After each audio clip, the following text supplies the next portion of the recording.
Hello बच्चों, एक बार सभी प्यारे विद्यार्थियों का इस ऑनलाइन प्लेटफॉर्म पर फिर से हार्दिक स्वागत है। तो प्यारे बच्चों, पिछले लेक्चर में हमने प्रदिशों का बाह्य गुणनफल तक कंप्लीट कर लिया था। आज हम उसी मूलभूत संक्रिया को आगे बढ़ाते हुए हम आज इसमें प्रदिशों का संकुचन स्टार्ट करेंगे। ओके, और हम आगे बढ़ते हुए इस चैप्टर का समापन भी कर देंगे। ओके बच्चों, तो देखिएगा, स्टार्ट करते हैं बिना टाइम को ख़राब करते हुए। हेडिंग डालिएगा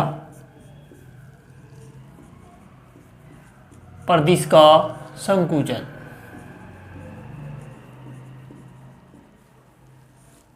संकुचन मीन्स इंग्लिश में कहे तो कॉन्ट्रैक्शन ऑफ ए टेंसर। देखो बच्चों, प्रदिश का संकुचन का मतलब क्या है। यदि हम किसी भी मिश्रित प्रदिश की बात करें, अगर कोई मिक्स्ड टेंसर है, कोई मिश्रित प्रदिश है, तो अगर हम उसमें मूर्धांक और पादांक, कोई भी एक मूर्धांक और पादांक दोनों को आपस में यदि बराबर कर दे तो उस प्रदिश की जो कोटि है वो 2 कम हो जाती है प्यारे बच्चों। ठीक है, सपोज मान लीजिए कोई मिश्रित प्रदिश है और वो जो उसकी रैंक है, उसकी जो कोटि है वो 5 है। ठीक है, आफ्टर संकुचन यानी आफ्टर कॉन्ट्रैक्शन के बाद क्या होगा, उसकी कोटि 2 कम हो जाएगी, अर्थात उसकी कोटि कितनी बच जाएगी, 3 ही बचेगी। अब कितनी बचेगी, 3। तो हम यहाँ सिद्ध करेंगे कि कैसे संकुचन होता है, कैसे कोटि कम होती है। तो समझ गए कि कोई भी मिश्रित प्रदिश है, उसके अंदर क्या करना है आपको कि उसका मूर्धांक और पादांक कोई भी एक संकेताक्षर बराबर कर दीजिए, तो उस प्रदिश की जो कोटि है वो 2 कम हो जाती है। यही क्या कहलाता है, प्रदिशों का संकुचन कहलाता है प्यारे बच्चों। ठीक है, तो आइएगा सबसे पहले हम इसको मैथ यहाँ पर लिखते हैं, उसके बाद आगे बढ़ते हैं। देखो, जब किसी मिश्रित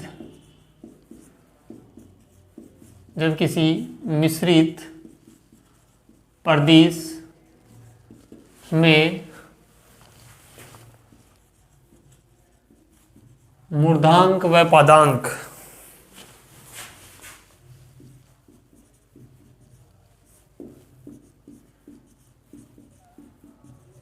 पादांक संकेताक्षर को आपस में बराबर कर दिया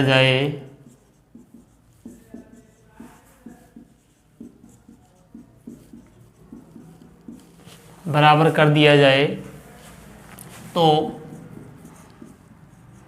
उस प्रदिश की कोटि 2 कम हो जाती है, 2 कम हो जाती है। इसे ही प्रदिशों का संकुचन कहते हैं।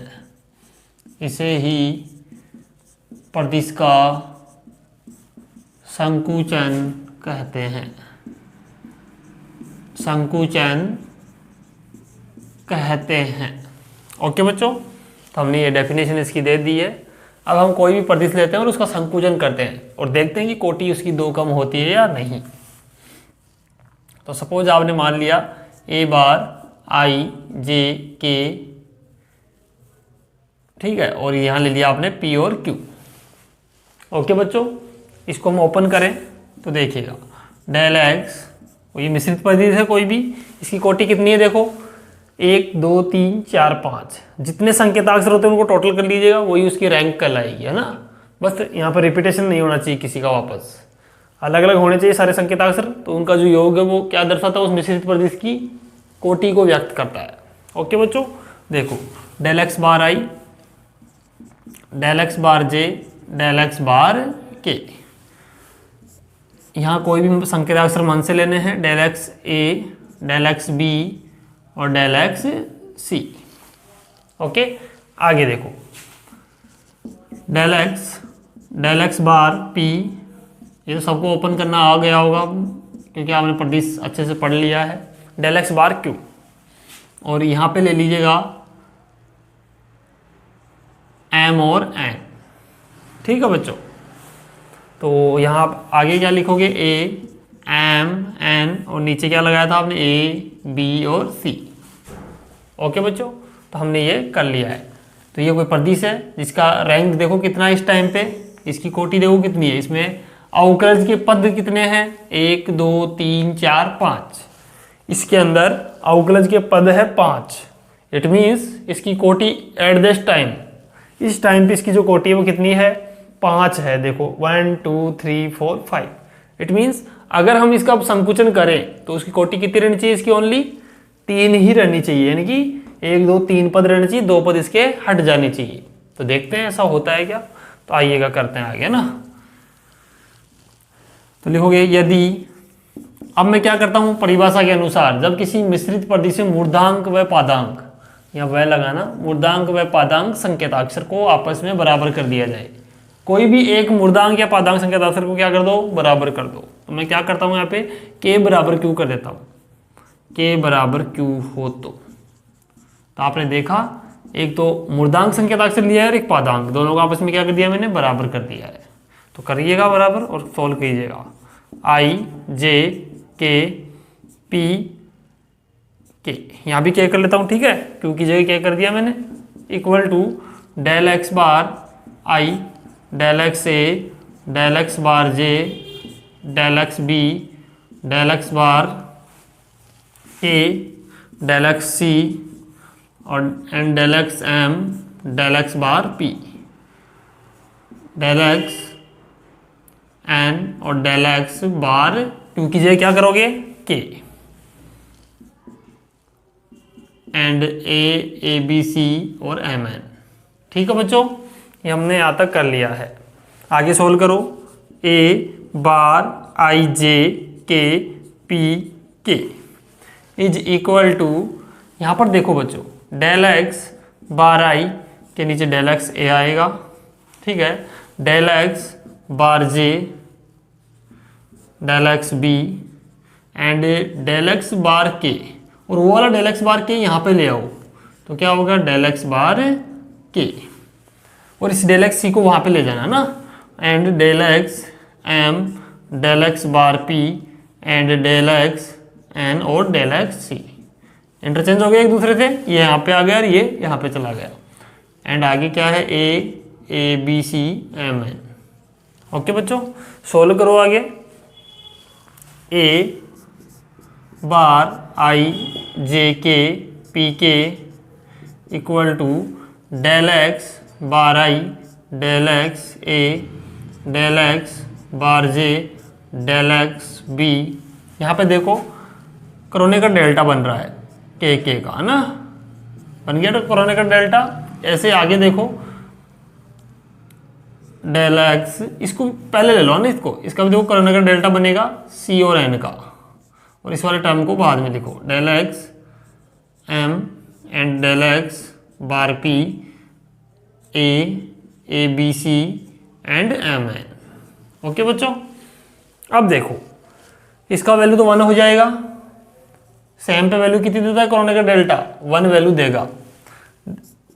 तो लिख दो ए bar I J K P K is equal to del x bar I, del x A, del x bar J, del x B, इसकी वैल्यू कितनी हो गई 1, एंड इसकी वैल्यू बताओ कितनी होगी, देखो इधर साइड में लिख देना, सिंस कोरोना का डेल्टा के इक्वल टू 1 होगा एंड कोरोना का डेल्टा सी एन, इसकी वैल्यू 1 कब होगी, इफ एन इक्वल टू सी हो जाएगा, यानी एन के इक्वल क्या हो जाना चाहिए, सी हो जाना चाहिए, तब उसकी वैल्यू 1 हो जाएगी। तो देखो del x M, del x bar P and A B C, और नीचे भी क्या कर लो एम, और एन की जगह क्या हो जाएगा सी, क्योंकि एन बराबर सी कर दिया हमने ना। एक बार यहाँ तक राइट डाउन करो बच्चों, उसके बाद हम आगे बढ़ते हैं, करिएगा यहाँ तक।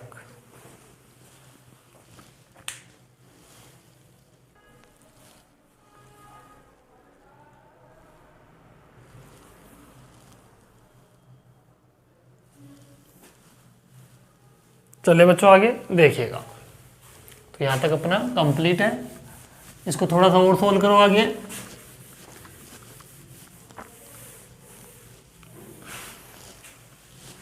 देखिएगा बच्चों, आ गया ना। ए bar I J K P K equal to del x bar I and del x A del x bar J del x B and 1 का तो मल्टीप्लाई होगा, कोई फर्क पड़ेगा नहीं। यहाँ पे देखो del x M and del x bar P. Okay, और आगे क्या आएगा, ए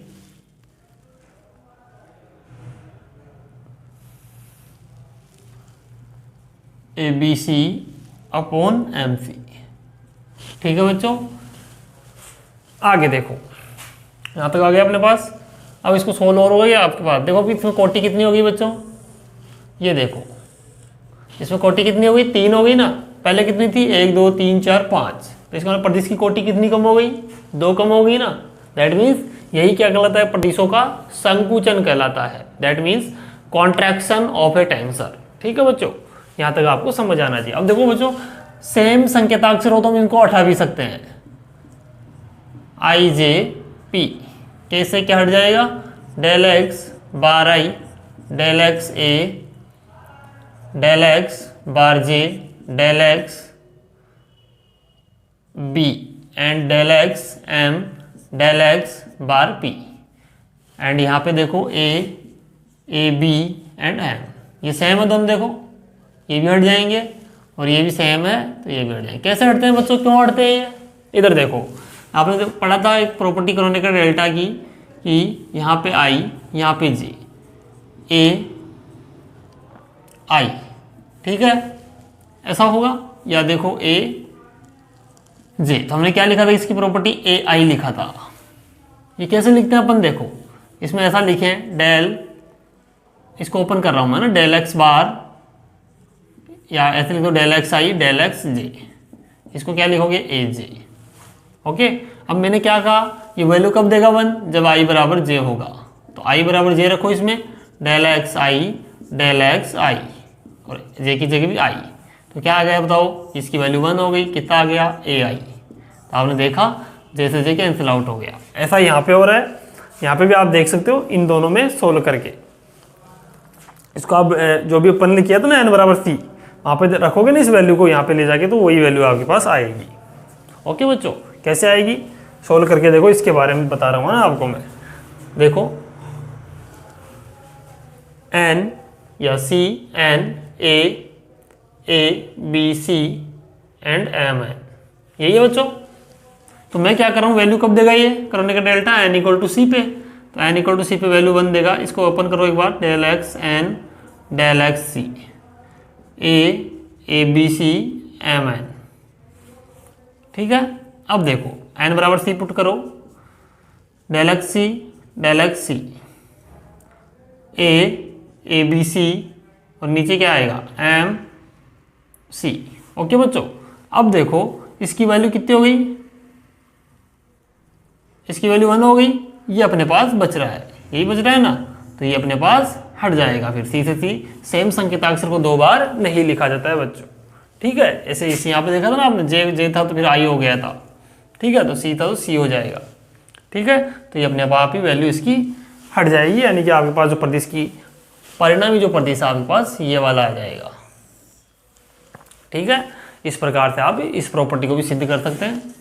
ये प्रॉपर्टी आपको मैंने लिखवाई थी क्रोनिकल डेल्टा के अंदर, तो यहाँ पे ये प्रॉपर्टियाँ लगती है बच्चों। तो ये साइड मेरा कार्य था, हमने किया, इसको हम मिटा देते हैं, है ना। एग्जाम में आपको यही कुछ करके आना है बस, सब कुछ। तो ये था प्रदिशों का संकुचन। ठीक है बच्चों, आप आगे चलते हैं अपन।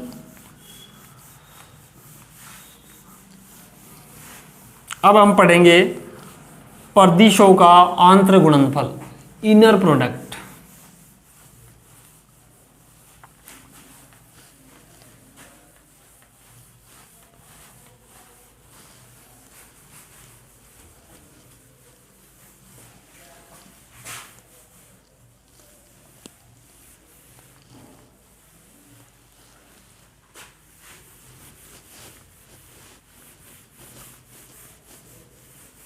तो हेडिंग डालेंगे सही बच्चे,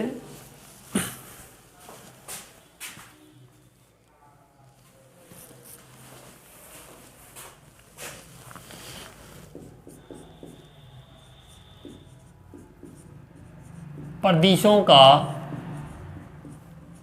आंतर गुणनफल, आंतर गुणनफल या कहे inner product, inner product of tensors. ठीक है, तो प्यारे बच्चों बाह्य गुणनफल हमने पढ़ा था और एक संकुचन हमने पढ़ लिया। ठीक है, तो प्यारे बच्चों अगर हम किन्हीं प्रदिशों के साथ, दो प्रदिश लिए अपन ने, मिश्रित प्रदिश लिए, और हम उनका यदि बाह्य गुणनफल करवाएं पहले तो, और उसके बाद में हम उनका संकुचन कर दें, तो दैट मीन्स अगर दोनों प्रोसेस हम एक साथ करें किन्हीं भी दो मिश्रित प्रदिशों के साथ, तो ये प्रोसेस दोनों एक साथ मिलके क्या कहलाते हैं? प्रदिशों का आंतर गुणनफल। That means inner product of tensors is equal to contraction, sorry outer product plus contraction. समझ गए? यानी कि जो प्रदिशों का आंतर गुणनफल वो किसके बराबर होगा? प्रदिशों के बाह्य गुणनफल के प्लस संकुचन के। ठीक है बच्चों, तो दो प्रोसेस अगर एक साथ होंगी यहाँ पे तो इसको हम एक नया नाम देंगे आंतर गुणनफल का। ठीक है, तो इसकी परिभाषा लिखो, जब दो मिश्रित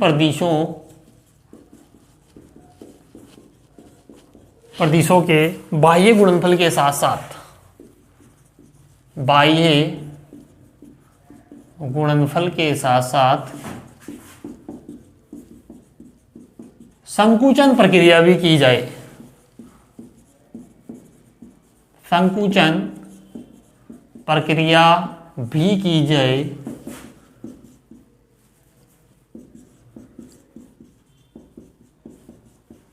जाए, तो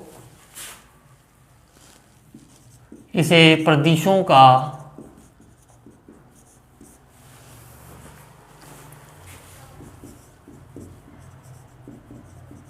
आंतर गुणनफल कहते हैं, प्रदिशों का आंतर गुणनफल कहते हैं। ठीक है बच्चों, अर्थात हम कहें प्रदिशों का आंतर गुणनफल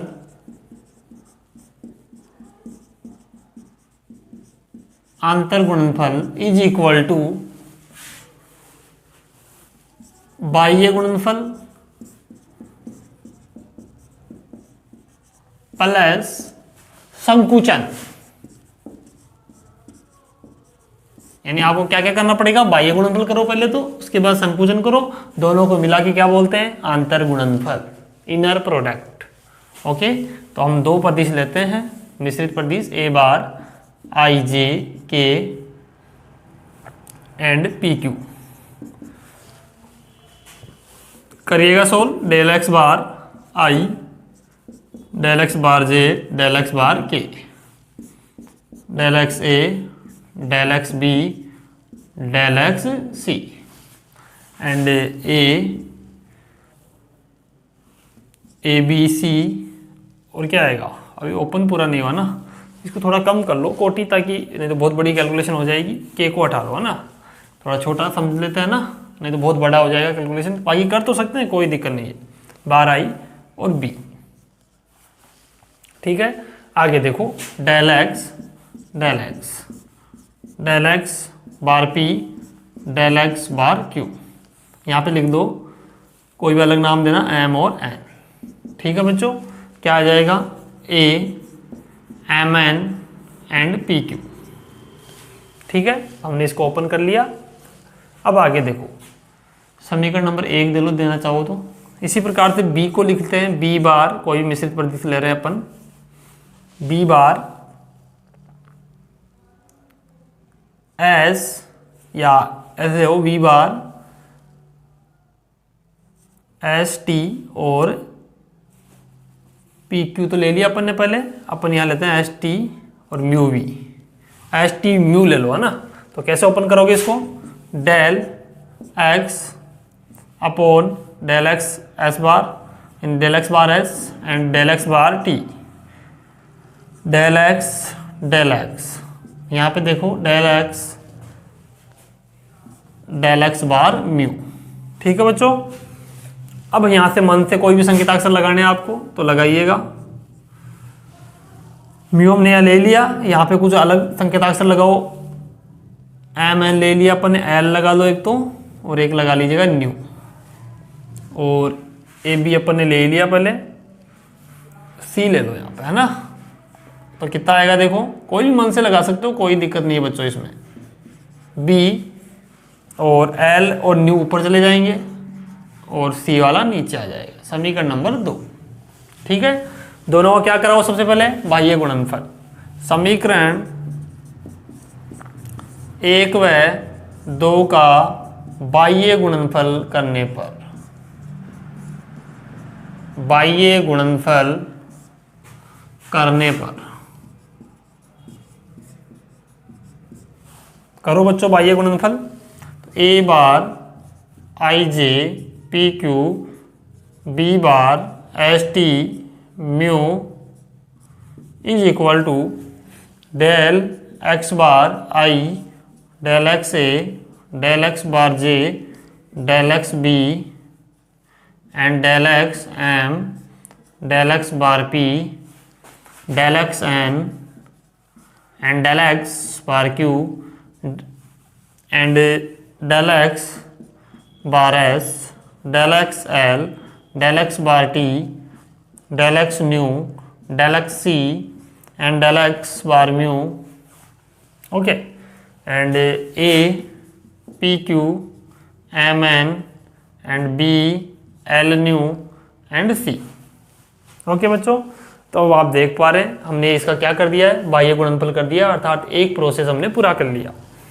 अब प्यारे बच्चों आप देख पा रहे हैं ये भी किसी न किसी का गुणनफल ही है। 2 प्रदिशों का बाह्य गुणनफल हो रहा है तो एक प्रदिश ही मिलेगा।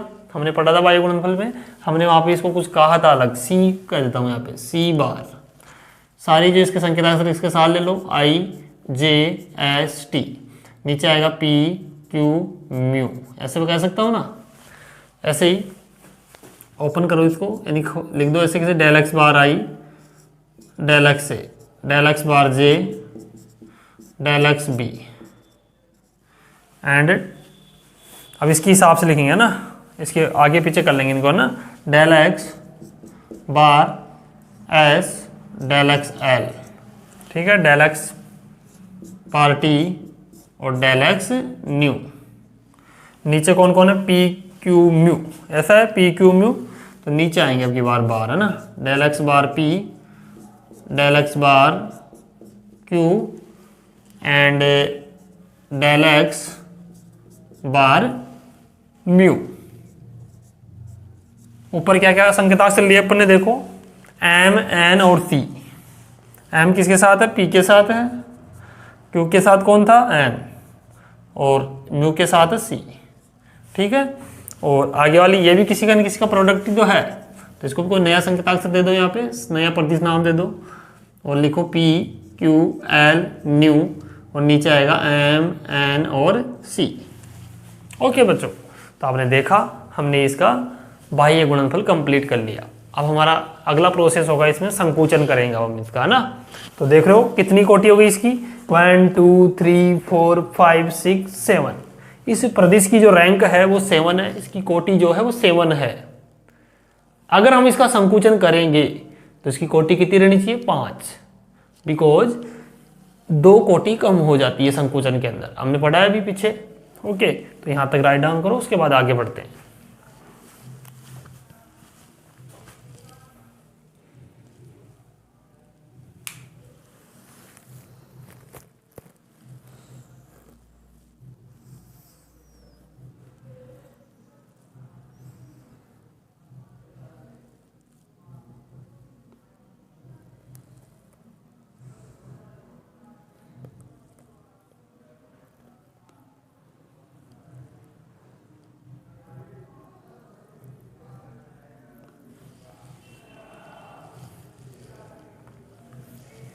चलते हैं बच्चों आगे।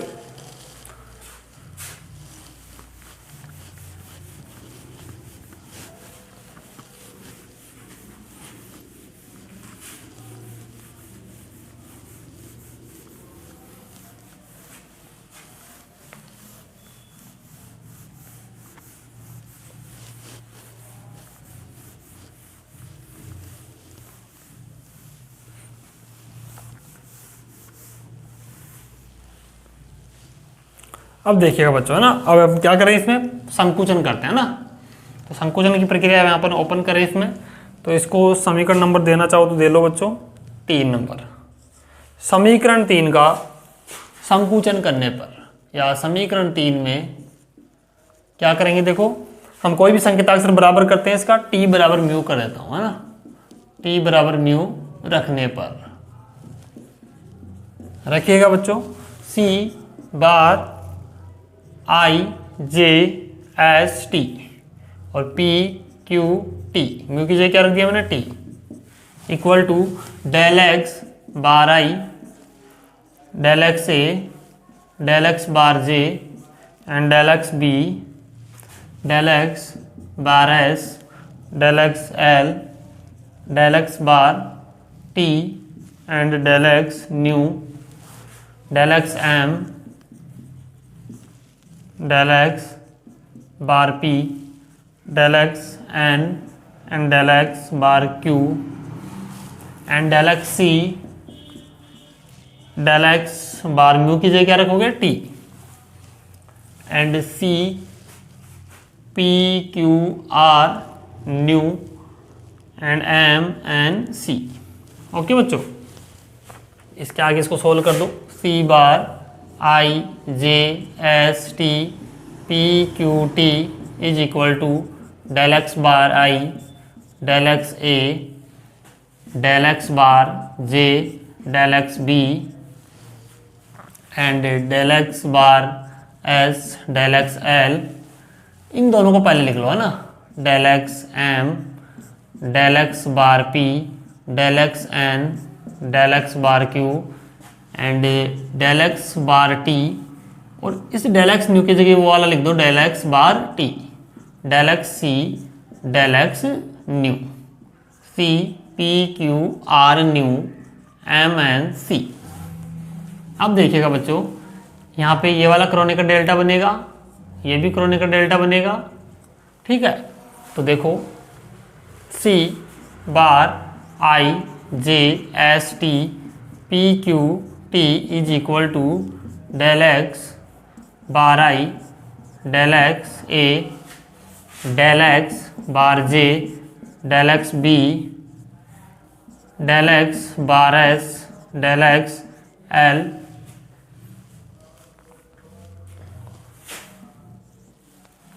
पी क्यू आर था कि क्या था पहले, बच्चों ये आर नहीं एल था ना, आर की जगह एल कीजिएगा, यहाँ भी एल करो, यहाँ भी एल करो, ठीक है, ये एल है। तो del x M, del x bar P, del x N, del x bar Q, यहाँ पे देखो कितना हो जाएगा, क्रोनेकर डेल्टा टी से टी, और ये Kronecker delta nu C, C P Q L nu and M N C, ठीक है। आगे देखो C bar I J S T P Q T is equal to del x bar I, del x A, del x bar J, del x B, del x bar S, del x L, del x M, del x bar P and del x N, del x bar Q. यहाँ पे इसकी value कितनी हो गई, 1, side में लिख दीजिएगा।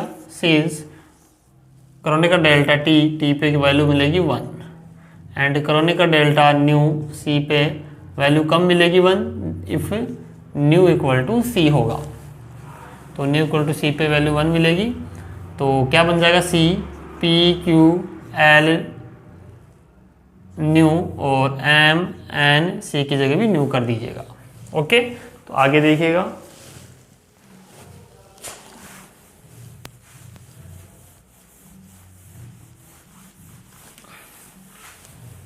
जो सेम है उसको कम कर दीजिएगा, I J S P Q, T वाला टी से कैंसिल आउट हो जाएगा, नहीं सेम का हम यहाँ काउंट नहीं करते हैं, कैंसिल हो जाते हैं वो।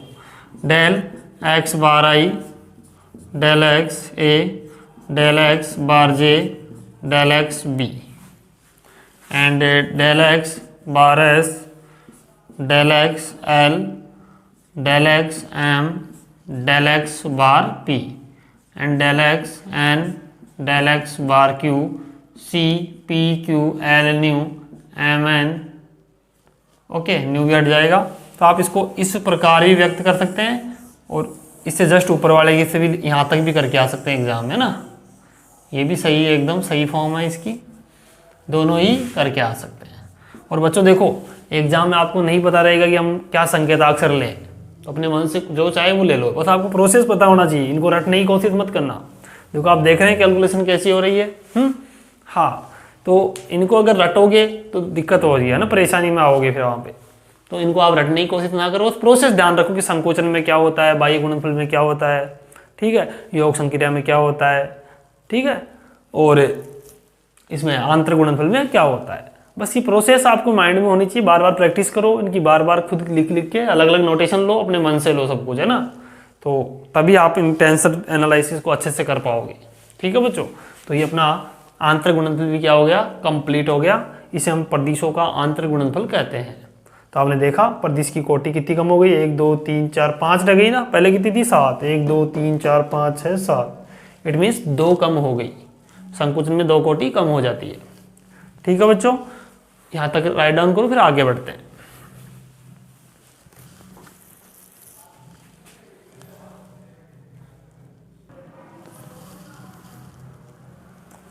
यहाँ पे एक एरो साइन लगा के लिख दो, आंतर गुणनफल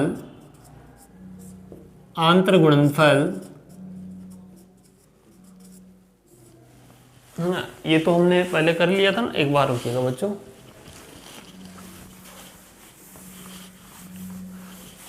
यहाँ पर इसके बाद देखो एरो साइन लगा के, आंतर गुणनफल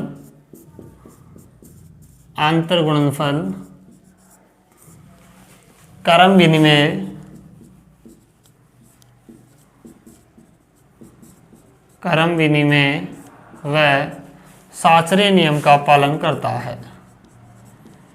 साचरीय नियम का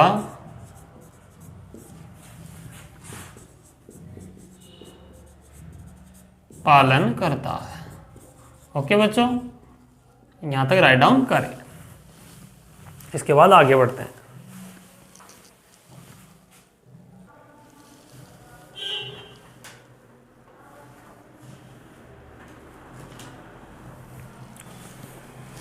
नेक्स्ट चलते हैं बच्चों आगे, देखिएगा।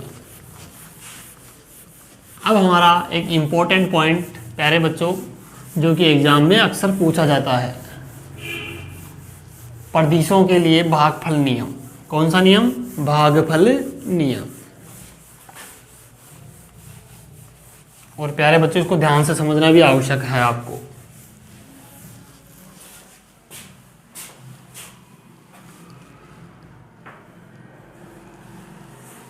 देखिए, भागफल नियम उसी संक्रिया में चल रहा है। कौन सा नंबर है शायद ये चौथा या पांचवा होगा ना, पांचवा लगा लीजिएगा, भागफल नियम।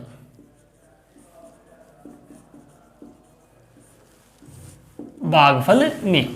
तो प्यारे बच्चों, ये भागफल नियम क्या करता है? ये किसी भी अज्ञात राशि का प्रदिश होना या ना होना बताता है। कि कोई भी अज्ञात राशि हमने ली और हमें ये चेक करना है कि ये अज्ञात राशि प्रदिश है या नहीं है, तो इसका पता किससे लगाया जाता है? भागफल नियम से। तो सबसे पहला पॉइंट तो आपको यही लिख के आना है कि इस नियम के द्वारा किसी भी अज्ञात राशि का प्रदिश होना या ना होना ज्ञात किया जाता है। ठीक है बच्चों, तो आइएगा हम इसकी परिभाषा देते हैं। सबसे पहले तो लिखो, इस नियम के द्वारा किसी अज्ञात राशि का प्रदिश होना या ना होना ज्ञात किया जाता है। होना या ना होना ज्ञात किया जाता है। ओके बच्चों, आगे देखो, इस नियम के अनुसार पैराग्राफ चेंज करके लिखेंगे, इस नियम के अनुसार यदि किसी अज्ञात राशि का अंतर्गुणनफल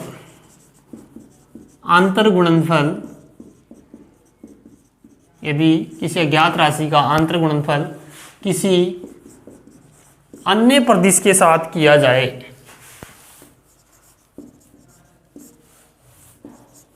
प्रदिश के साथ किया जाए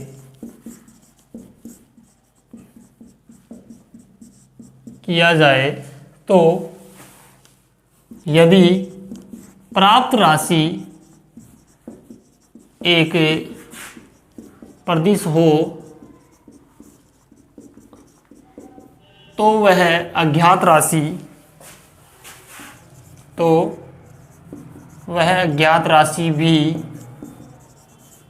भी एक प्रदिश राशि होगी।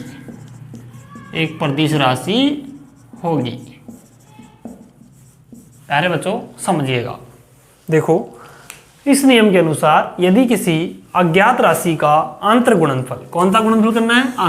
अंतर में दो प्रोसेस आते हैं तो पता होना चाहिए। पहला प्रोसेस बाह्य गुणनफल और दूसरा संकुचन, दोनों प्रोसेस यहाँ पे होंगे। तो इनको किसी अन्य प्रदिश के साथ किया जाए, क्या किया जाए? अन्य प्रदिश के साथ, अंतर्गुणन किसी अन्य प्रदिश के साथ किया जाए तो यदि, यहाँ पे कोमा लगाना, यदि प्राप्त राशि एक प्रदिश हो, यदि इन दोनों का अंतर्गुणनफल कराएं, किस का? एक तो अज्ञात राशि का और एक अन्य सदिश का, दोनों का अंतर्गुणनफल करवाएं तो अगर हमें एक प्रदिश प्राप्त होता है तो हम ये कह सकते हैं कि वो अज्ञात राशि भी क्या है? एक प्रदिश राशि ही है। ठीक है, ये इस नियम के द्वारा बताया जाता है। ओके बच्चों, आगे देखो, हम इस भागफल नियम को प्रूव करते हैं पूरा, है ना। माना x अल्फा j एक अज्ञात राशि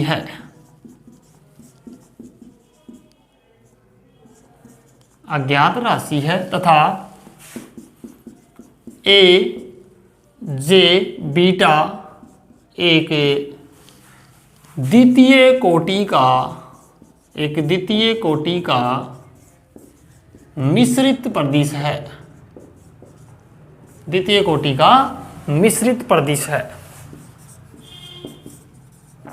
हमने ये तो कहा है कि कोई भी अज्ञात राशि लो और उसका किसी भी मिश्रित प्रदिश या कोई सा प्रदिश हो सकता है, उसके साथ क्या कराओ? उसका क्या करवाइएगा? अंतर्गुणनफल करवाओ। फिर देखेंगे अगर वो राशि प्रदिश आती है गुणनफल करने के बाद में, तो हम कह सकते हैं कि वो अज्ञात राशि x भी क्या होगी? प्रदिश राशि ही होगी। ओके बच्चों, तो आइएगा हम इसका करते हैं गुणनफल। x अल्फा j अंतर्गुणनफल हम कर रहे हैं इसका, तो कितना होगा? a j बीटा बराबर,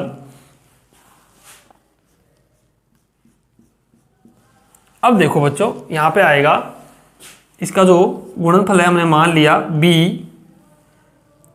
अल्फा बीटा, समीकरण नंबर 1। ठीक है, यहाँ तक राइट डाउन कर लिया होगा आपने। एक बार आप यहाँ तक राइट डाउन करो, फिर इसका पूरा प्रोसेस हम पूरे फुल बोर्ड पे लेते हैं। ठीक है, एक बार यहाँ तक राइट डाउन करें सभी बच्चे।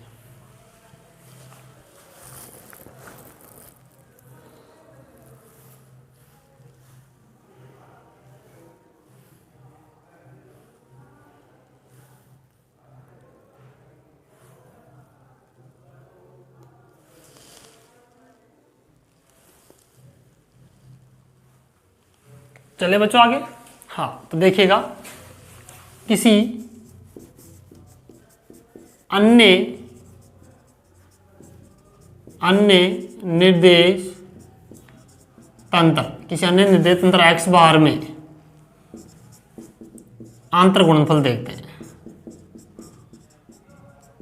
ठीक है, हमने ये तो साधारणतया देख लिया, और अब कोई अन्य निर्देश तंत्र ले रहे हैं x बार, जिसमें हम इनका अंतर्गुणनफल देखना चाह रहे हैं। तो मान लेते हैं x बार म्यू न्यू, और यहाँ पे आएगा a bar nu sigma equal to b bar mu और सिग्मा।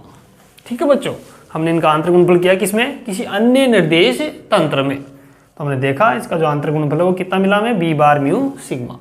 ऐसा तो करते हैं हम प्रदिशों में, ट्रांसफॉर्मेशन करते हैं ना, तो वही है कि ये किसी अलग निर्देश तंत्र में है और ये वाला किसी अन्य निर्देश तंत्र में है। अब दोनों के अंदर कुछ संबंध व्यक्त करेंगे अपन। इसको समीकरण नंबर 2 दे दीजिएगा एक बार। अब देखो बच्चों आगे की तरफ चलते हैं। अब हमें कुछ नहीं है, बस प्रदिशों की परिभाषाओं से इनका प्रदिश डिफाइन करना है और वैल्यूज पुट करनी है, सोल्व करना है।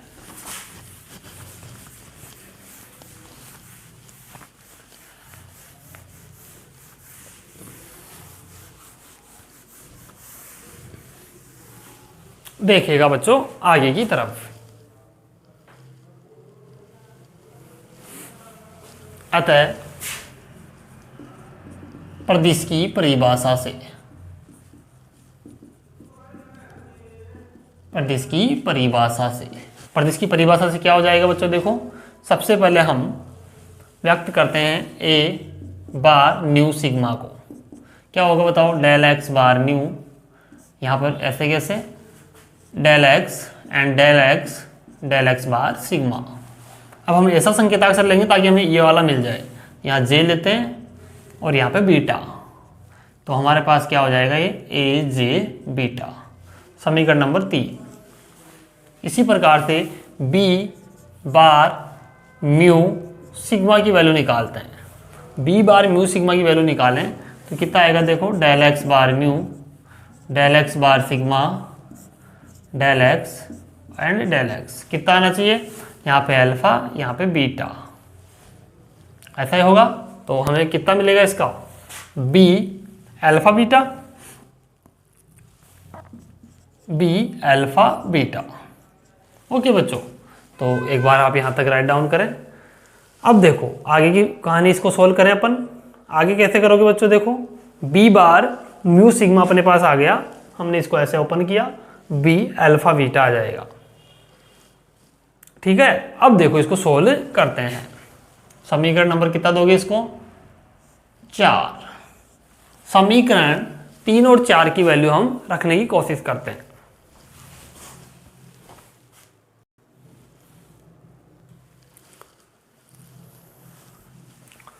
देखिएगा बच्चों, अब आ गया ना,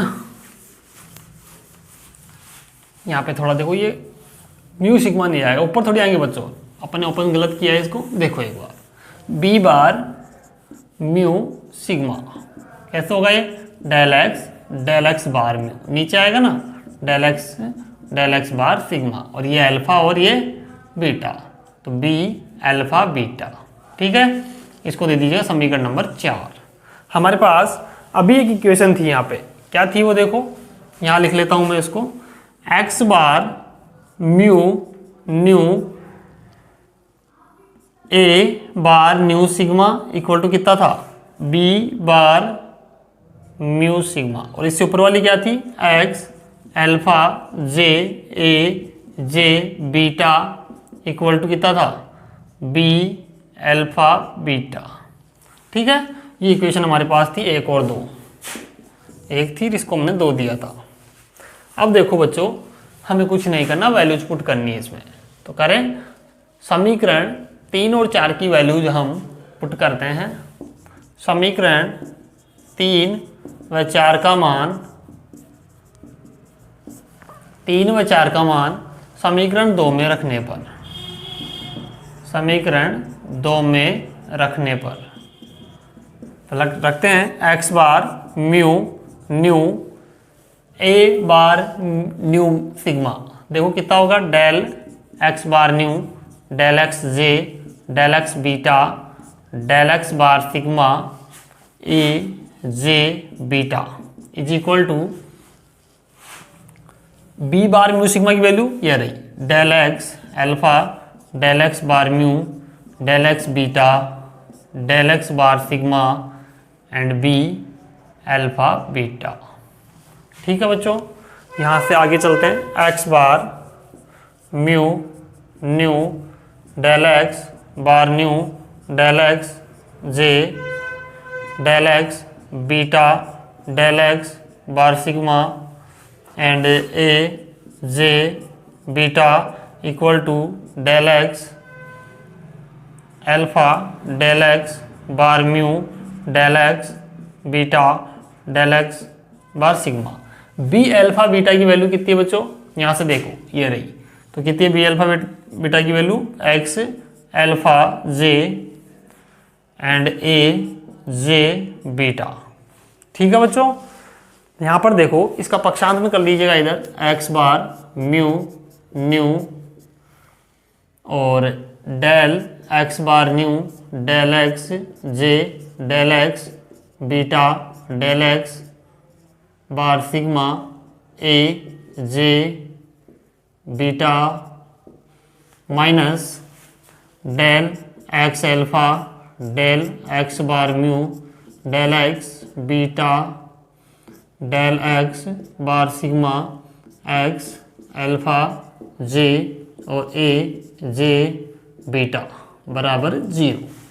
ठीक है बच्चों, यहाँ से देखो कोई कॉमन आ रहा है इधर क्या, देखो एक तो ये वाली टर्म देखो दोनों में है, ये वाली कॉमन आ जाएगी और ए जे बीटा भी कॉमन आ रहा है। देखो del x beta del x bar sigma and A J beta, क्या बचा यहाँ पे, x bar mu nu del x bar nu del x जे minus del x alpha del x bar mu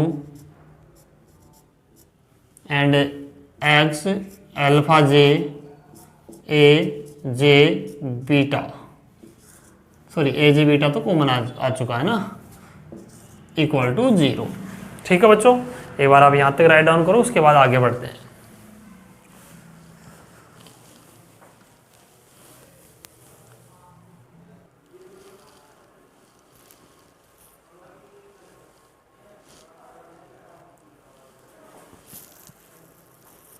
चले बच्चों आगे देखिएगा, आगे की तरफ चलते हैं, थोड़ा सा और रह गया अपना प्रोसेस, फिर ये कंप्लीट हो जाएगा भागफल नियम आपके पास।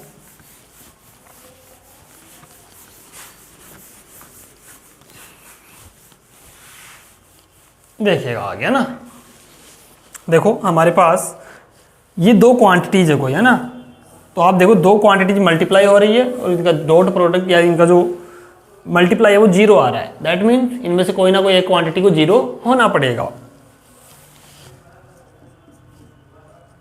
Del x beta del x bar sigma ए जे बीटा ऐसा कहिए not equal to 0 and A J beta भी नॉट इक्वल टू 0, क्योंकि ये तो मैंने प्रदिश माना था शुरू में, कोई भी सेकेंड ऑर्डर का मिश्रित प्रदिश हमने लिया था, तो ये 0 हो सकता है क्या, नहीं। अगर 0 होगा तो फिर तो क्या मतलब रहा, ये भी 0 नहीं होगा और ये करस्पॉन्डिंग जो इसकी जो टर्म है यानी कि ये आंशिक अवकलज वाली टर्म भी 0 नहीं होगी, दैट मीन्स ये ब्रैकेट वाला पार्ट क्या हो जाएगा बच्चों, 0 हो जाएगा। अतः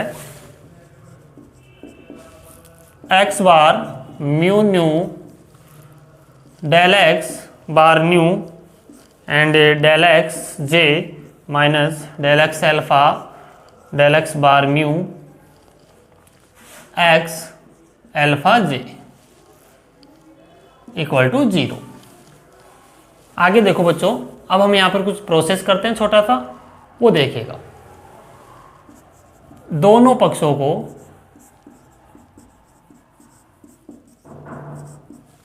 एक मिनट रुकिएगा प्यारे बच्चों,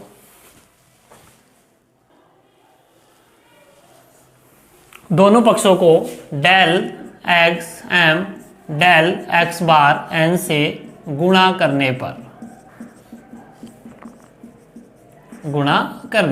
देखो बच्चों क्या आएगा, X bar mu nu del x bar nu del x J, यहाँ एक मिनट मल्टीप्लाई करवा रहे हो ना आप, del x M del x bar N and del x bar nu del x J minus del x M and del x bar N del x alpha del x bar mu, ठीक है, x alpha j equal to 0। Okay बच्चों, ये multiply क्यों कराया अभी आपको समझ आ जाएगा, थोड़ी देर में रुक जाइएगा।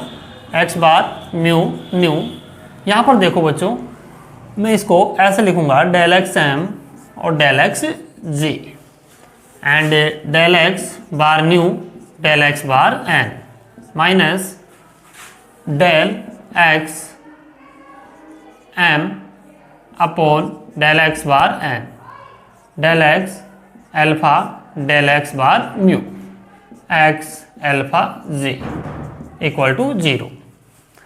एक्स बार म्यू न्यू, यहाँ से देखो बच्चों ये वाला एक आपके पास कोरोना का डेल्टा बनेगा जे एम और ये भी कोरोना का डेल्टा बनेगा एन और न्यू का minus del x M del x bar N del x alpha del x bar mu x alpha J equal to 0। आगे देखिएगा बच्चों, यहाँ से हम इसको सोल्व करें तो आप देख पा रहे हैं यहाँ पे इसकी वैल्यू कितनी बन रही है, यह भी वैल्यू 1 बन रही है और ये भी 1 बनेगी। कब बनेगी ये, तो x bar mu new and ये तो 1 हो गया एम और जे। ये देखो ये कब 1 बनेंगे, जब एम बराबर जे हो जाएगा न्यू बराबर एन हो जाएगा। तो मैं डायरेक्टली लिख रहा हूँ डेल एक्स एम की जगह जे आ जाएगा, ठीक है, एम बराबर जे और न्यू बराबर एन डेल एक्स न्यू, ठीक है, बाहर आ जाएगा and del x alpha del x bar mu x alpha J equal to 0।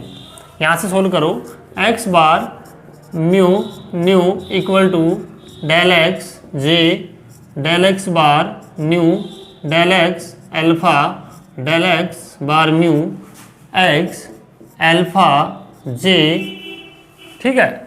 एक बार आप यहाँ तक राइट डाउन करो, उसके बाद आगे बढ़ते हैं। यहाँ तक राइट डाउन कीजिएगा बच्चों, उसके बाद देखते हैं आगे की तरफ।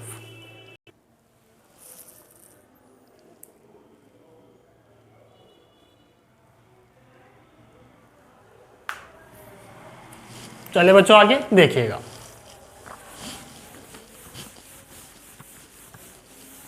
तो आपको समझ में आ गया था क्यों हमने मल्टीप्लाई किया था, क्योंकि हमें सोल्व करना था इसको थोड़ा सा, ताकि ये कोरोना का डेल्टा की फॉर्म बन जाए और इसकी वैल्यू फाइंड की जा सके, किसकी, एक्स बार म्यू न्यू की। अब देखो मैं यहां लिखता हूं एक चीज, माना प्रदिश सी एल्फा जे का रूपांतरण समीकरण। रूपांतरण समीकरण बताओ कितना होगा एल्फा जे का, यहां पर देखना सी, इसको लिख रहा हूं C bar mu nu is equal to, कैसे ओपन हो गए, del x bar mu del x bar nu, ठीक है। ऊपर अपने पास क्या आएगा, अपन मन से संकेताक्षर ले रहे हैं जे और एल्फा, ठीक है बच्चों। तो क्या होगा देखो, सी एल्फा जे, किसका हुआ, सी एल्फा जे का रूपांतरण समीकरण। तो C bar mu nu del x जे del x bar mu del x alpha del x bar nu C alpha J. तो आप देख पा रहे हैं, इसको समीकरण नंबर दे दीजिए जो भी अपने पास, इसकी नंबरिंग मुझे पता नहीं, तुम अपने हिसाब से दे लेना। मैं इसको ए दे लेता हूँ, इसको बी दे लेता हूँ। तो आप देखो समीकरण ए और बी में ये जो आंशिक अवकलज की टर्म है, देख पा रहे हैं, आंशिक अवकलज की टर्म ये क्या है, समान है दोनों में, देखो एकदम मैच कर रही है। दैट मीन्स क्या होगा, इसका मीन्स आप आगे पीछे तो कर सकते हैं इनको, है ना, चाहे तो देखो एक बार मैं आपको बता देता हूँ, इसको थोड़ा सा सही कर लीजिएगा आप, यहाँ एल्फा कर लो और यहाँ पे जे कर लो, ठीक है, एल्फा और बार म्यू और जे और न्यू बार न्यू, ठीक है। तो ये दोनों आंशिक अवकलज की टर्म समान है। दैट मीन्स अगर ये कोई प्रदिश है सी एल्फा जे कोई प्रदिश मान है, दैट मीन्स एक्स एल्फा जे को भी क्या होना पड़ेगा, प्रदिश होना ही पड़ेगा। इससे कंपेयरिंग कराओ तो लिखोगे यहाँ एक्स बार म्यू न्यू क्या हो गया, C bar mu nu, X bar mu nu की जगह कितना आ गया, सी बार म्यू न्यू, और X alpha J equal to C alpha J. तो ये यहाँ से रिलेशन आ रहे हैं, देख पा रहे हो आप। इट मीन्स एक्स एल्फा जे भी एक क्या होगी, प्रदिश राशि होगी। हमने यही माना था शुरू में कि एक्स क्या है, एक्स एल्फा जे क्या है, कोई एक अज्ञात राशि है। तो अज्ञात राशि है तो हमने देख लिया, एक्स एल्फा जे भी क्या है, एक प्रदिश राशि ही होगी बच्चों। ठीक है, तो लिखोगे अतः x अल्फा j एक प्रदिश राशि होगी। बच्चों ये क्वेश्चन इस बार supplementary exam BSc BEd part second में आया था। ठीक है बच्चों, तो इंपॉर्टेंट बनता है, आपके लिए भी आ सकता है दोबारा भी। ओके, तो एक बार यहाँ तक राइट डाउन करो, उसके बाद आगे बढ़ते हैं।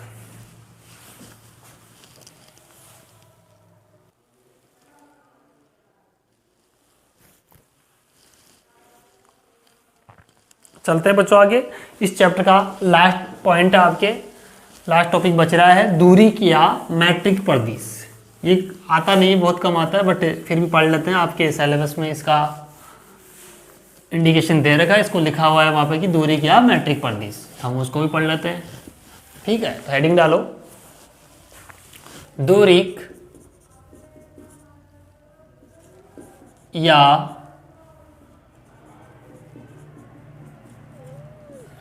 मैट्रिक प्रदिश।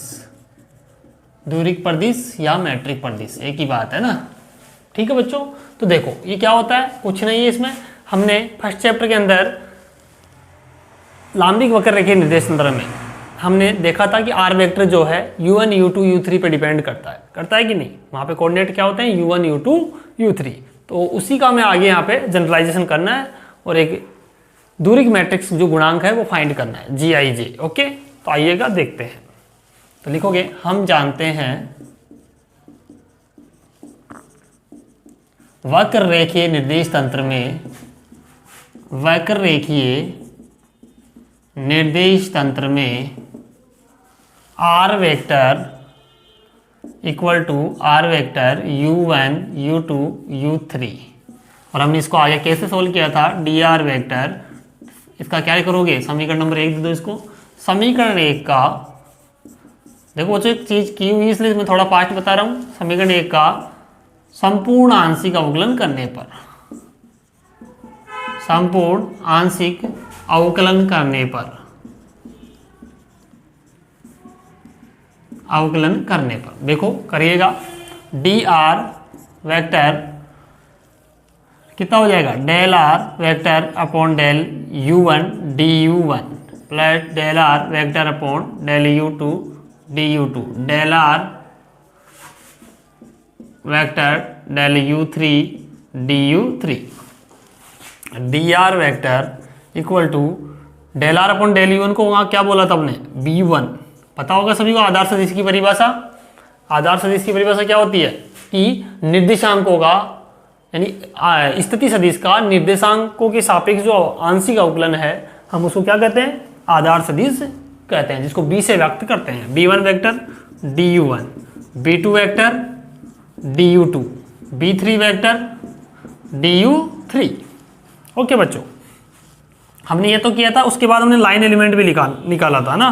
तो लिखोगे रेखीय अल्पांश, रेखीय अल्पांश, रेखीय अल्पांश की वैल्यू dl स्क्वायर हमने निकाला था, कितना आया था, dr को dr से डॉट प्रोडक्ट करवाया था हमने। ठीक है बच्चों, तो dl स्क्वायर, dr की वैल्यू देखो कितनी है, ये रही। इसको मैं समीशन फॉर्म में भी क्लोज कर सकता था, समीशन i बराबर 1 से 3 bi वेक्टर dui, ऐसा ही होगा। i बराबर 1 रखोगे तो b1 du1, फिर i बराबर 2 रखो b2 du2, b3 du3। Okay, इसको क्लोज कीजिएगा, यहाँ पर डॉट लग रहा है बीच में। आगे देखो समीशन अलग इंडिसेस प्रयोग किया था अपन ने वहाँ पे, j बराबर 1 से 3 bj वेक्टर duj। ओके, तो आगे देखिएगा dl square equal to summation i and j बराबर 1 कर लूँ, एक साथ ले लेता हूँ इसको समीशन को मैं, bi dot bj vector and dui and duj। ठीक है बच्चों, इसको आप यहाँ तक लिखो, समीकरण नंबर 1 दे लीजिएगा। ठीक है, इसको यहाँ तक राइट डाउन करो, उसके बाद आगे बढ़ते हैं अपन।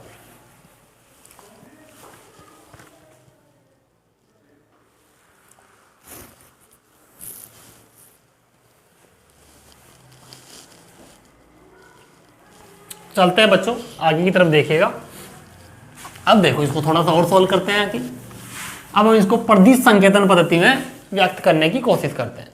समझो B I B J D Y D U J. हम ये जानते हैं कि कार्तीय निर्देश तंत्र में आर वेक्टर कितना होता है, आई केप या एक्स आई केप लिखते हो तुम, X I cap, Y J cap और Z K cap. D R vector कितना हो जाएगा, I cap D X, J cap D Y, K cap D Z. ठीक है, इसको परिदिश संकेतन पद्धति में लिखें अपन, परिदिश संकेतन पद्धति। पहले ही बता चुका हूं मैं तो तुम्हें कार्तीय में कैसे लिखते हैं अपन उनको।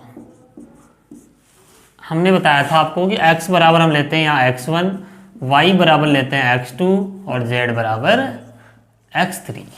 ठीक है, ये परिदिश संकेतन पद्धति है इसकी। तो D R vector I cap T x1 plus J cap D x2 plus K cap D x3। Okay बच्चों, आगे देखिए। और हमने ये भी देखा था कि लांबिक वक्र रेखीय निर्देश तंत्र में u1, u2, u3 क्या होते हैं, स्थिति कोऑर्डिनेट होते हैं वहाँ पर। आर वेक्टर उन्हीं पे डिपेंड करता है, u1, u2, u3 पे। तो उनको कैसे व्यक्त करेंगे यहाँ पे, तो लिखोगे वक्र रेखीय निर्देश तंत्र में, वक्र रेखीय निर्देश तंत्र में देखो u1 बराबर हम लेंगे x बार 1, u2 बराबर x बार 2, u3 बराबर x बार 3।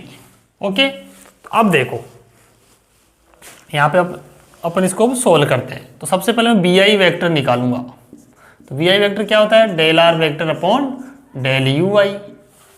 ठीक है ना, हमने del R vector upon del U I को क्या कहोगे, डेल एक्स बार आई। ठीक है ना, u1, u2, u3 को क्या करो, x बार 1, x बार 2, x बार 3। तो u आई आए तो x बार आई हो जाएगा। ठीक है, x बार आई।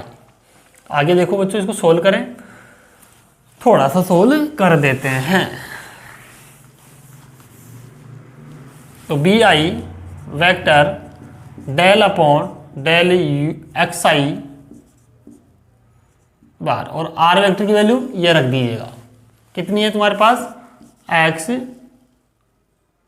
आई केप। और इसको भी आप व्यक्त कर सकते हैं, कितना होगा बताओ, आर वेक्टर बराबर x1 आई केप, x2 जे केप, x3 के केप। तो रखिएगा x1 आई केप, x2 जे केप, x3 के केप। ठीक है, सोल्व करो। B I vector equal to del x, यहाँ से ओपन कैपिटल लिख लो, डेल x1 डेल एक्स बार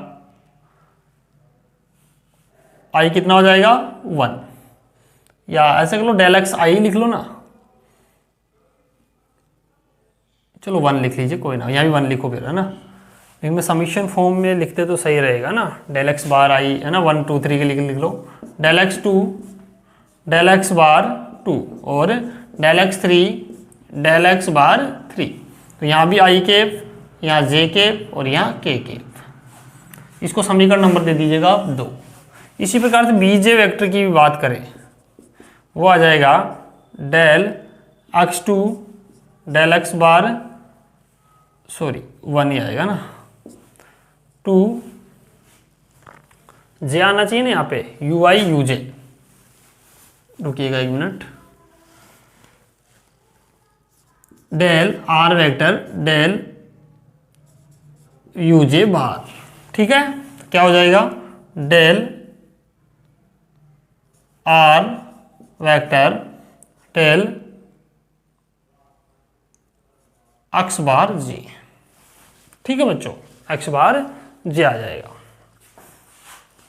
तो यहाँ पे देखो डेल आर वेक्टर यानी कि del x1 del x1 del x bar 1 plus del x2 del x bar 2 I cap J cap और के केप डेल एक्स 3 और डेल एक्स बार 3 के केप। समीकरण नंबर 3।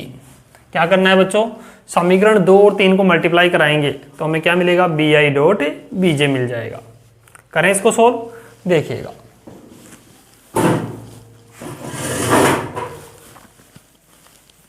थोड़ा सा मिटा देता हूं, एक बार आप यहां तक राइट डाउन करो, उसके बाद मैं थोड़ा सा हटाऊंगा यहां से। चलते हैं बच्चों आगे, ठीक है। देखो तो एक चीज आप यहां पे सही कर लो है ना, बार आई चल रहा है तो बार आई ही चलने दो इसको हर जगह, इसमें वैल्यू नहीं रखनी अपने को, बस अपन तो अलग अलग कोऑर्डिनेट के लिए इसको सोल्व कर रहे हैं। ये जे है तो ये भी जे, ये भी जे, ये भी जे और ये भी जे, ठीक है। देखिएगा आ गया ना। अब मैं इसको थोड़ा सा यहाँ से हटा लेता हूँ, फुल स्पेस की रिक्वायरमेंट है और मैं समीकरण 1 को मिटा नहीं सकता, आपको पता है, क्योंकि इसकी अभी अपने को जरूरत पड़ेगी। तो समीकरण 1, 2 व 3 से, समीकरण 2 व 3 से देखो बच्चों, समीकरण 2 व 3 से बी आई डॉट बी जे करते हैं अपन। बी आई vector dot B J vector कितना हो जाएगा, आई का आई के साथ कराओगे तो आई के साथ, यानी कि 1 का 1 वाले के साथ। तो यहाँ पे देखो आई वाले के साथ होगा तो del X 1 del x bar आई, del X 1 del x bar J, plus del X 2 del x bar आई, del X 2 del x bar J, plus del X 3 del x bar आई, del X 3 del x bar J, ठीक है ना बच्चों। तो B आई dot B J vector, इसको summation form में लिख सकते हैं अपन, के बराबर 1 से 3 तक, डेल एक्स के डेल एक्स बार आई, डेल एक्स के डेल एक्स बार जे। और बच्चों बी आई डॉट बी जे का जो ये मल्टीप्लीकेशन आया है, इसको हम नए एक गुणांक से व्यक्त करेंगे जिसको दूरी का गुणांक कहते हैं, g I J. This is matric coefficient, दूरी गुणांक, ठीक है बच्चों। तो हमने यहाँ तक इसको सॉल्व किया, तो एक बार आप यहाँ तक राइट डाउन करें, उसके बाद आगे बढ़ते हैं।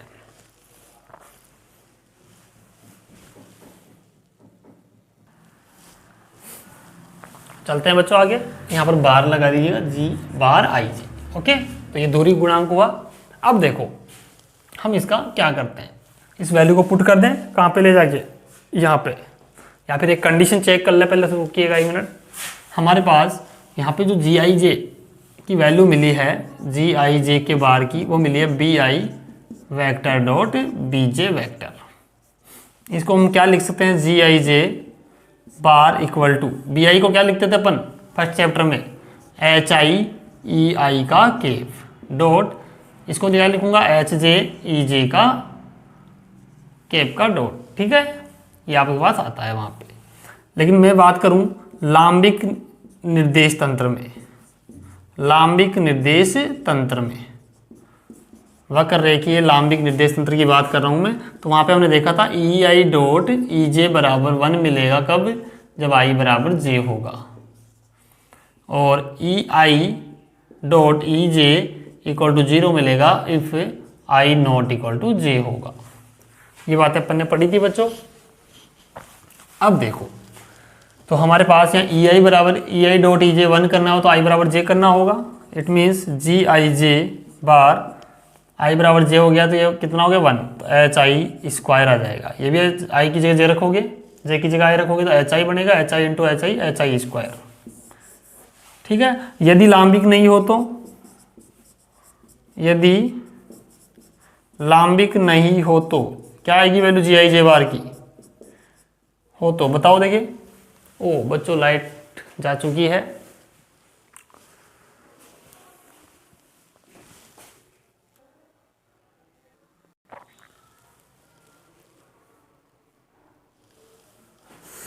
बच्चों लाइट जाने की वजह से कुछ डिस्टरबेंस हो गया था, इसके लिए आपसे हम क्षमा चाहते हैं। ओके बच्चों आइएगा देखते हैं। E I dot E J equal to 1 किया था हमने, that means H I square मिला था, एंड एक वैल्यू और मिलेगी हमें यहाँ से G I J is equal to, अगर E I dot E J equal to zero कब होगा, जब I not equal to J हो, यानी I not equal to J रहे तब क्या मिलेगा, जीरो। दैट मीन्स यहाँ पे जी आई जे का वैल्यू जीरो मिलेगा, जी बार आई जे। ओके बच्चों, यदि ये लांबिक नहीं हो, कौन, निर्देश तंत्र है ना, अगर लांबिक निर्देश तंत्र की बात नहीं करें अपन, दैट मीन्स उस टाइम पे जी आई जे का बिहेवियर क्या होगा वो समझना पड़ेगा ना। तो उस टाइम पे जी आई जे के हमें 9 घटक प्राप्त होंगे बच्चों, 9 कंपोनेंट्स है ना। 9 कंपोनेंट का मतलब है सदिश का जो ऑर्डर डिफाइन किया जाता है वो इस प्रकार से किया जाता है, n raise to the power p। इसका मीन्स है n का मतलब है नंबर ऑफ, यानी कि आपने जो कार्तीय निर्देश में कितने कोऑर्डिनेट लिए हैं, नंबर ऑफ कोऑर्डिनेट, आपने 3 कोऑर्डिनेट लिए हैं यानी 3 डायमेंशनल। तो यहाँ पे इसका मतलब होता है डायमेंशन, आपके निर्देश तंत्र की डायमेंशन कितनी ली थी आपने, 3। और p का मतलब होता है रैंक ऑफ टेंसर। यहाँ पर टेंसर की रैंक देखो कितनी आ रही है, जी आई जी की रैंक 2 ही आ रही है, यानी कि 2 अवकलज की टर्म है, इट मीन्स रैंक कितनी हो गई, 2, कोटि 2 हो गई, तो 3 raise to the power 2 that means 9। तो जी आई जे कितने घटक आएंगे यहाँ पर, 9। यदि लांबिक नहीं हो तो जी आई जे के 9 घटक प्राप्त होंगे, 9 घटक प्राप्त होंगे बच्चों, सही बात है ना, क्योंकि अलग अलग कॉम्बिनेशन बनेंगे आपके पास, आई का जे के साथ भी बनेगा, आई का के साथ ही बनेगा, फिर जे का आई के साथ, जे का के साथ, है ना। ऐसे कितने कंपोनेंट आएंगे इसके, 9 कंपोनेंट्स आएंगे। कब आएंगे, जब ये लांबिक नहीं होगा। ओके बच्चों, तो जी आई जे के 9 घटक आपको मिलेंगे। तो अब देखो यहाँ पे अपन इसको डिफाइन करें अच्छी तरह से, तो डी एल स्क्वायर कितना होगा बताओ, डी एल स्क्वायर हो जाएगा, बी आई डॉट बी जे की जगह क्या रखोगे आप, जी आई जे का बार समीशन आई और जे इक्वल टू 1। ठीक है बच्चों, 3 तक जा रहे हैं अपन, ठीक है। एंड डी यू आई को क्या कहोगे, एक्स बार आई, एंड इसी प्रकार से टी एक्स बार जे।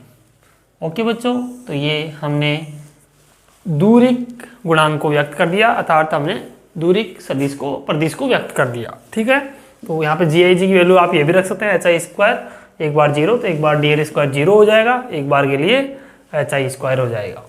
ठीक है, अब देखो यहाँ पे जो जी आई जे है, हालांकि हम इतनी बात नहीं करेंगे क्योंकि इतना सिलेबस में है नहीं कि सम्मित प्रदिश क्या होता है, प्रतिसम्मित प्रदिश क्या होता है ना, ये आपके सिलेबस की बातें नहीं है।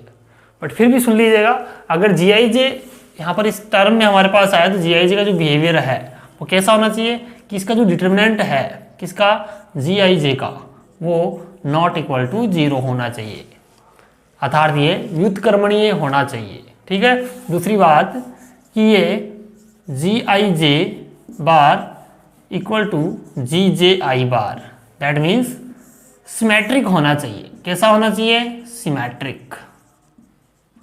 अगर ये एंटी सिमेट्रिक हुआ तो जी आई जे इक्वल टू क्या आएगा, माइनस जी जे आई, या माइनस चिन्ह आएगा एंटी सिमेट्रिक में, जबकि हमारे पास यहाँ माइनस चिन्ह थोड़ी है, नहीं है, तो इनको इंटरचेंज करने पे कोई फर्क नहीं पड़ना चाहिए। ऐसे टेंसर को हम सिमेट्रिक टेंसर कहते हैं। तो यहाँ पे जी आई जी की जो बिहेवियर है 2 प्रकार के बिहेवियर दर्शाता है, तो आप एग्जाम में ऐसा करके आएंगे तो अच्छा लगेगा।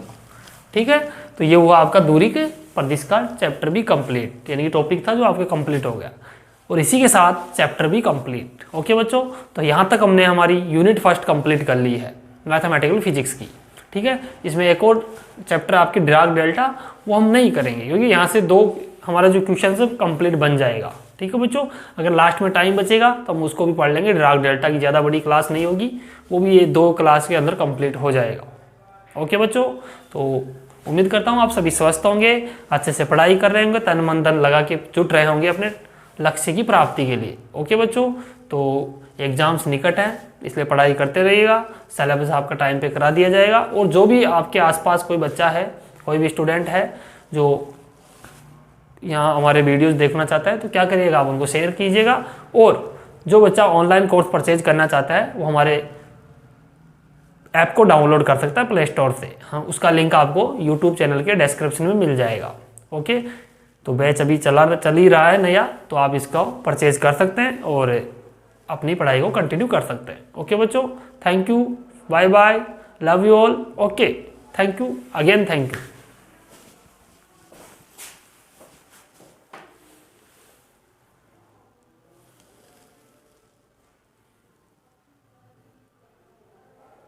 प्यारे बच्चों एक बार पूरा देख लीजिएगा बोर्ड, अगर आपको कहीं भी विजिबल नहीं हो तो।